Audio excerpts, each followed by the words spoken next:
Hello everyone, welcome back to the channel. Exercise 1.2 ல question number 8 பார்க்கலாம். Let A and B sets. இங்க A and Bங்கிற ரெண்டு set இருக்கு. Function எப்படி போகுதுன்னா A cross B லந்து B cross Aக்கு போகுது. இப்போ இந்த A cross Bங்கிறது என்னது? Actually Cartesian product. இந்த A, B செட்டோட Cartesian product. அதிலிருந்து B cross A such that f of A, B equal to B, A is bijective function. இது வந்து bijectiveனு நம்ம வந்து proof பண்ணணும். இப்போ இது ஒரு example எடுத்து actually நம்ம proof பண்ணலாம். இப்போ நம்ம ஒரு ரெண்டு செட் எடுத்துக்கலாம். So let நான் Aங்கிற ஒரு செட் எடுத்துக்கலாம். ஒரு example கொடுத்தாதான் நமக்கு புரியும். 1, 2ங்கிற elements வந்து இந்த செட்ல இருக்கு.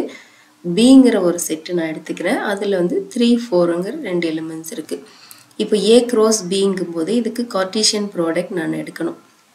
அப்போ என்ன பண்ணுவேன்? இந்த first setல இருக்க first element எடுத்துட்டு போய் second setல இருக்க first element கூட pair பண்ணுவேன். அதே மாதிரி அந்த first element எடுத்து second element கூட pair பண்ணுவேன். 1, 4. இப்போ இந்த 2 எடுத்துட்டு போய் இந்த ஒவ்வொரு element கூடயும் pair பண்ணணும். அப்போ 2, 3, 2, 4 இவ்வளவுதான். இப்போ 4 elements நமக்கு கிடைச்சிருக்கு. அதே மாதிரி நமக்கு B cross Aவும் வேணும். ஏன்னா நமக்கு A cross B லந்து தான் B cross Aக்கு வந்து நமக்கு இந்த ஃபங்க்ஷன் போகுது. அப்போ B cross Aனும் போது நம்ம என்ன எடுக்கணும்? First element வந்து B செட்ல இருந்து எடுக்கணும். Second element A செட்ல இருந்து எடுக்கணும். அப்படியே இந்த A cross B நம்ம உல்டாவா எழுதிக்கலாம். 1, 3ங்கிறத 3, 1 எடுப்போம். இங்க 4, 1.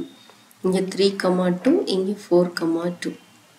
இப்போ B cross Aவும் எழுதிட்டோம். இப்போ இதை நான் வந்து arrow diagramல இது A cross B, இதில் B cross A. இங்கிருந்து இங்கே தான் எனக்கு ஃபங்க்ஷன் போகுது. இப்போ A cross Bல இருக்க எலிமெண்ட்ஸ் எல்லாம் இங்கே நான் போடுறேன். 1, 3, 1, 4, 2, 3, 2, 4. இப்போ இது எல்லாமே வந்து எனக்கு இந்த A cross B செட்டுக்குள்ளே இருக்கு.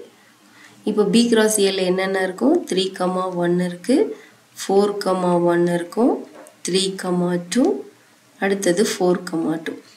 இப்போ ஃபங்க்ஷன் எங்கிருந்து போகுது? A cross B லந்து B cross Aக்கு போகுது. அப்போ 1, 3க்கு 3, 1 மேப் ஆகும். 1, 4க்கு 4, 1 ஆகும். 2, 3க்கு 3, 2, 2, 4க்கு 4, 2 மேப் ஆகும். எப்படி இதுக்கு இது மேப் ஆகுதுன்னா இப்போ நமக்கு ஃபங்க்ஷன் என்ன கொடுத்துருக்காங்க?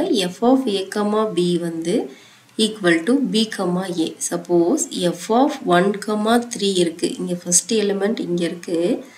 அது எது கூட மேப் ஆகணும்? B, A. இதோட உல்டா. அப்போ 3, 1க்கு தான் இது வந்து பேரா மேப் ஆகணும். இங்க ஆயிருக்கா 1, 3 வந்து 3, 1க்கு ஆகும். இதே மாதிரி 1, 4, 4, 1க்கு ஆகும். ஸோ இப்போ இங்க A cross Bல இருக்க ஒவ்வொரு எலிமெண்ட்டுக்கும் ஒரு யூனிக் இமேஜ் வந்து B cross Aல இருக்கும். ஏன்னா வேற எத்தனை நீங்க எலிமெண்ட் செட்குள்ள எடுத்தாலும் அதுக்கு ஒரு பேர் வந்து அங்க ஒரு மேப்பிங் கண்டிப்பா இருக்கும். So therefore the function f is 1 to 1. இது வந்து ஒரு எக்ஸாம்பிள் மூலமா நம்ம எழுதிட்டோம். பட் இதை நம்ம ப்ரூஃப் பண்ணணும் இல்லையா அவங்க கொடுத்திருக்க மாதிரி. So f of A, B equal to B, A. இதுதான் நமக்கு கொடுத்திருக்க கண்டிஷன். இப்போ நான் என்ன எடுத்துக்கிறேன்னா let A, B and C, D belongs to A cross B.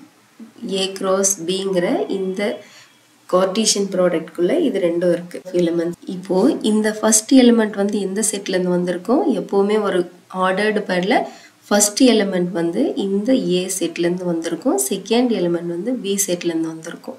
அப்போ நான் என்ன எழுதுறேன்னா A belongs to set A. அப்போ இந்த B எதுக்கு belongs to? B belongs to set B. அதே மாதிரி இந்த second ordered pairல A வந்து first செட்ல இருந்து வந்திருக்கும். C belongs to A and D வந்து belongs to B second set. ஓகேவா? இப்போ நான் ரெண்டு ordered pair எடுத்து இதை என்ன பண்றேன்னா let f of A, B is equal to f of C, D. நம்ம ஜெனரலா எப்படி எழுதிக்குவோம்? f of x1 equal to f of x2 ன்னு எழுதி இது ப்ரூஃப் பண்ணுவோம் இல்லையா? அதே மாதிரி இதை f of x1 equal to f of x2 ன்னு எடுத்திருக்கேன். ஓகேங்களா? அப்போ f of A, Bக்கு இங்க என்ன போடணும்? நாம B, A போடணும். B, A. f of C, Dக்கு நான் என்ன போடணும்? இதோட உல்டா போடணும். D, C ன்னு போட்டுட்டேன். இப்போ B, A is equal to D, C யா? அப்போ இந்த first elementம் இந்த first elementம் ஈக்குவலா இருக்கும். ஏன்னா இந்த equal to இருக்கிறதுனால first elementம் ஈக்குவலா இருக்கும். B equal to D and a equal to c. அப்போ இதை நான் எப்படி எழுதுவேன்னா இந்த bயும் aவையும் சேர்த்து எழுதுறேன். b, a is equal to d, c நம்ம எழுதலாம். ஏன்னா bயும் dயும் equal. இப்போ இப்படி இதை நம்ம இதிலிருந்து இதை கொண்டு வரலாம். இப்படி இருந்ததுன்னா நம்ம எப்படி எழுதுவோம்? இந்த first element equal இல்லையா? b equal to d, a equal to c நம்ம படிச்சிருக்கோம். இப்போ இது வந்து x1 ன்னு எடுத்துக்குவோம், இது x2 ன்னு எடுத்துருக்கோம் இல்லையா? இப்போ இங்கே f of x1, இங்கே f of x2 ன்னு வந்திருக்கு. அப்போ நம்ம x1 equal to x2 ன்னு வந்திருக்கா? ஸோ therefore நான் என்ன சொல்கிறேன்? the function is 1 to 1. நமக்கு என்ன கொடுத்துருக்காங்க கொஷினில்? ஃபங்க்ஷன் வந்து f of a, b equal to b, a. நம்ம ஆரோ டயக்ராமில் பார்த்தோம். இப்போ 1, 3 இருந்ததுன்னா அதுக்கு வந்து 3, 1 கூட மேப் ஆகும். 1, 4 வந்து 4, 1 கூட மேப் ஆகிருக்கும். இதே மாதிரி இந்த டொமைனில் டொமைன் அண்ட் கோடொமைன் இப்போ இங்கே a, b இருக்குன்னா அது வந்து இங்கே எப்படி b, a கூட மேப் ஆகிருக்கும். அதே மாதிரி இங்கே c, d இருக்குன்னா அது இங்கே வந்து d, c இது கூட மேப் ஆகிருக்கும். ஃபார் எக்ஸாம்பிள் 1, 3 இங்கே 3, 1 இருக்குது. அதே மாதிரி இங்கே 4, 2 இருக்குது. இந்த 3, 1, 1, 3 கூட மேப் ஆகிருக்கும். 4, 2 வந்து 2, 4 கூட மேப் ஆகிருக்கும். இங்கே எத்தனை செட் ஆஃப் ஆர்டர்டு பேர் இருந்தாலும் அது வந்து அதுக்கு ஒரு ப்ரீ இமேஜ் வந்து கண்டிப்பாக இந்த டொமைனில் இருக்கும். எத்தனை இருந்தாலும் அதுக்கு ஒரு இங்கே ப்ரீ இமேஜ் இருக்கும். ஸோ அதனால இந்த கண்டிஷன் வந்து நமக்கு ஆன் டு ஃபங்க்ஷன் நான் சொல்ல. இங்கே என்ன எழுதுறேன்னா நான் என்ன எழுதுறேன்னா for every b, a belongs to b cross a there exists a, b belongs to a cross b such that f of x equal to y. அதனால இந்த கண்டிஷன் ட்ரூவாக இருக்கும். So therefore the function is on to function.